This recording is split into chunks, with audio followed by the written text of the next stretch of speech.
So today I thought I'd do a little review of some essential tech, which is essential to me personally, but I think overall is really, really useful and will be most useful to a lot of people out there. And that is a TP-Link M5 mobile internet router. Sounds like a mouthful. It's probably more longer-winded described than what it really needs to be. But basically what we're talking about is this little device here, which looks like a little black pebble. It's about 6-7 centimeters in length. And it's basically internet on the go. So you can fire it up and it connects to the internet, and then you can connect to it from your device using Wi-Fi. Now, first of all, you might be thinking and questioning this as in, well, hold on, there's always public Wi-Fi available to me, or some kind of Wi-Fi available to me. And also, when there isn't, I can use my mobile phone as a hotspot. They're both kind of valid points, but I'll explain why I use mine over them possible solutions. So let's start with public Wi-Fi. Now, I'm not a huge fan of connecting up to public Wi-Fi. There's so many potential security issues using that kind of Wi-Fi network. How secure is it? Who's looking at the traffic? Who's capturing what you're doing? There's a lot of question marks there. I'm not saying it's all bad. I know a lot of providers will go out their way to make it as secure as possible. But me personally, I'd just rather not take that risk.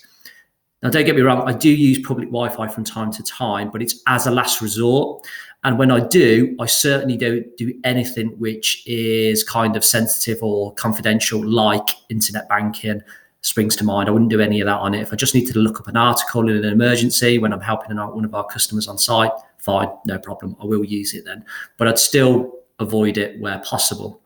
The second issue around using your mobile phone as a hotspot. Now, I completely appreciate I'm in the minority here, but I don't always have my mobile phone with me. As silly as that sounds in this day and age, when I know a lot of people are glued to their phones, I'm not. I detach from mine quite regularly, so I can't rely on it being around me to use.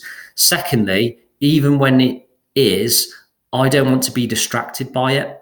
So although I could make it into a hotspot and use it, it still doesn't stop the fact that it may ring. I may see something on the phone which distracts me and takes me away from whatever it is I'm trying to do. And believe me, I'm easily distracted. So I minimize distractions which come my way by kind of avoiding my mobile phone a little bit. So that doesn't work for me personally. Now, a lot of people will just go, it's fine for me. That's okay. I'm not here to tell you what you should and shouldn't do in terms of your mobile phone use, but my personal views on it and my personal use of mobile phones is quite minimal.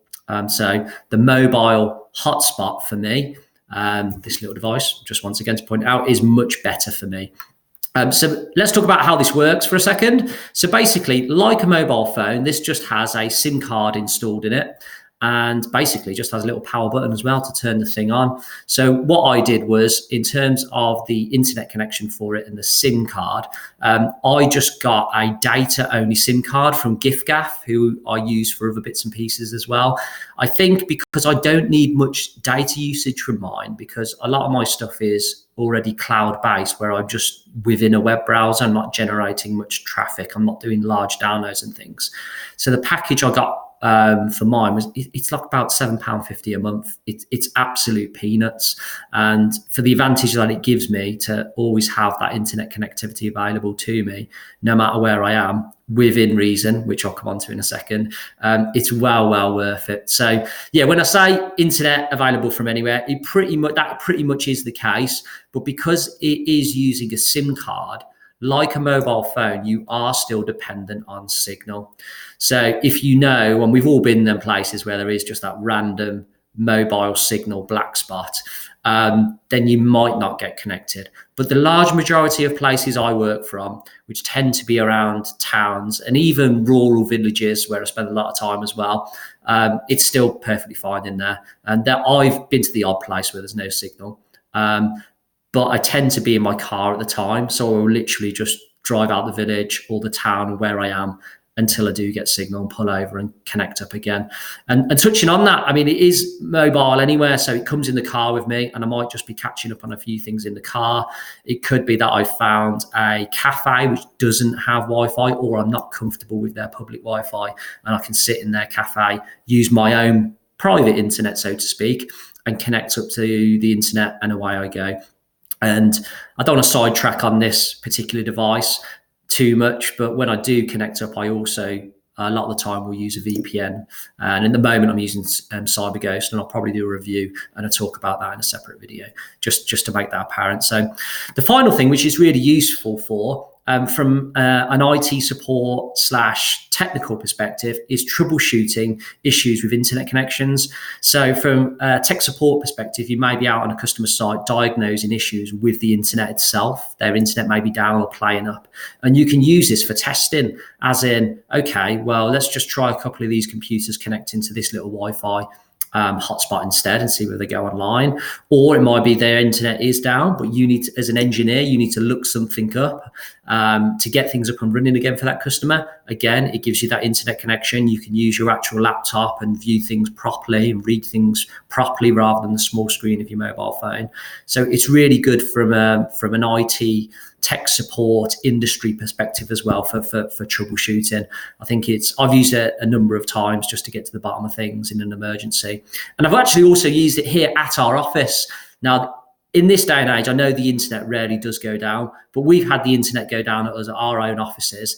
And in that situation, it was only off like for an hour or so, but during that hour, we fired this little device up and we got 5-6 people all connected to this, and we're able to work. Now, don't get me wrong, it was slower than using our actual normal fiber connection because there was 5 or 6 people sharing it, but we could still work. That's the really important point here. It was slow, but we could work, and that's in an emergency. That's all that matters. You're not getting the full speed service that you normally get, but rather than twiddling your thumbs, you can actually work. That's what's important. When I bought my little device, it was a number of years ago, and it was about 60 quid.